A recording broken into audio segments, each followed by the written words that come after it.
Hi, everyone. Welcome back to another episode of Ask the Pastors. It's a Christmas episode. Here we are in the middle of December. That's right, man. And I have an intriguing question that came our way, Travis, and I thought it was uniquely timed in regards to maybe what you've just been through and Sure. Some things that I think people in our church go through, Yep. people in probably most churches go through. And that is, the question was, this is my first Christmas without someone that was part of our family. Yeah. Any help on getting through the holidays? And I think the question was indicative that when it's a first Christmas and someone's not there who has been there for years or decades, it's just a different time, and it can be very emotionally traumatic, you know. And I know you just lost your father in death just a week or two ago. right. So this will be your first Christmas. Yep. Can I just start with you by saying, what are some things you've done and maybe your mom in Pennsylvania is doing this Christmas to kind of get through this time when it's so different than what you thought it would be? Yeah, absolutely. Yeah, we didn't expect to have him go as quickly as he did, so we didn't get to have those goodbyes that we wanted to, but it's just been a great blessing and a great gift to me to be allowed to spend time with my family.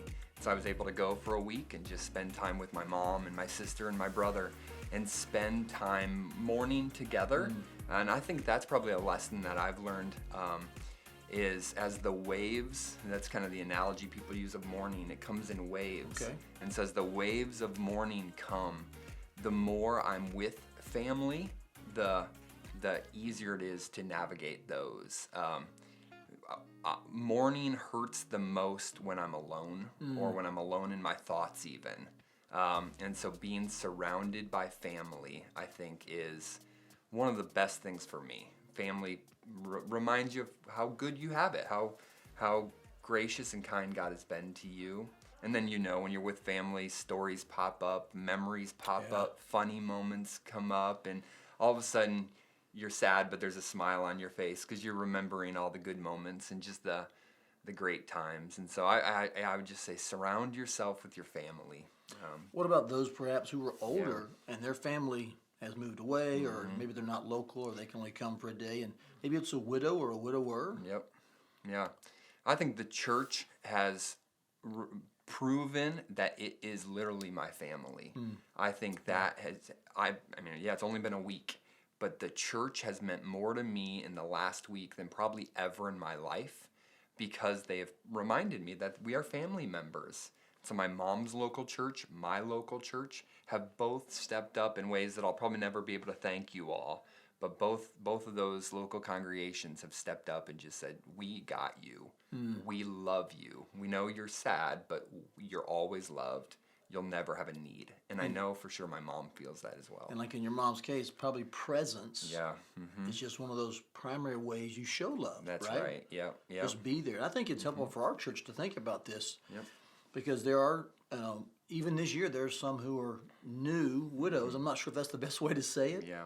but they're new to this whole concept of widowing, and it's their first Christmas without their spouse of decades. Yep. And so let's be sure that we're mindful and maybe reach out, call, Absolutely. make sure they're not alone. Because you're right, isolation, Yep. man, it's a very traumatic when Yep. you're already in a place of mourning Yep. and grief. And I like what you said about memories. You know, we have said this at many funerals, that memories and sharing those are one of the ways that God helps us cope. Yep.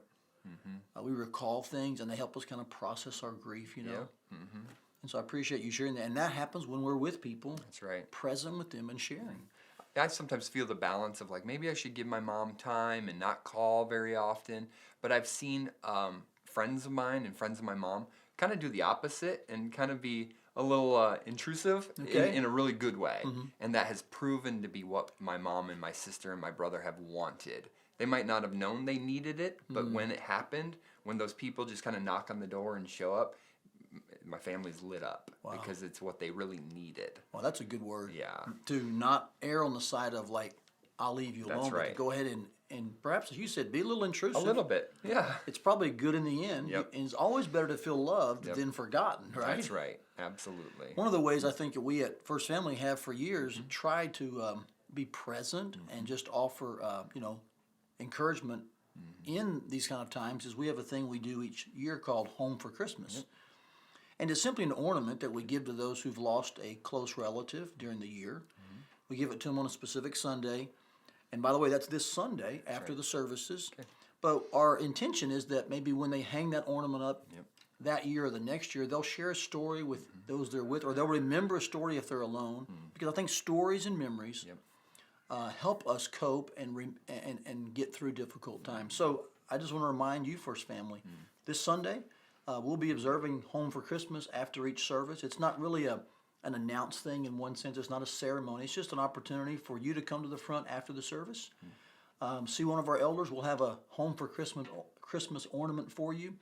We'll pray with you there in the church and just be present with you, give that to you. It's a way for you to remember the loved one that you lost this year who's now in heaven.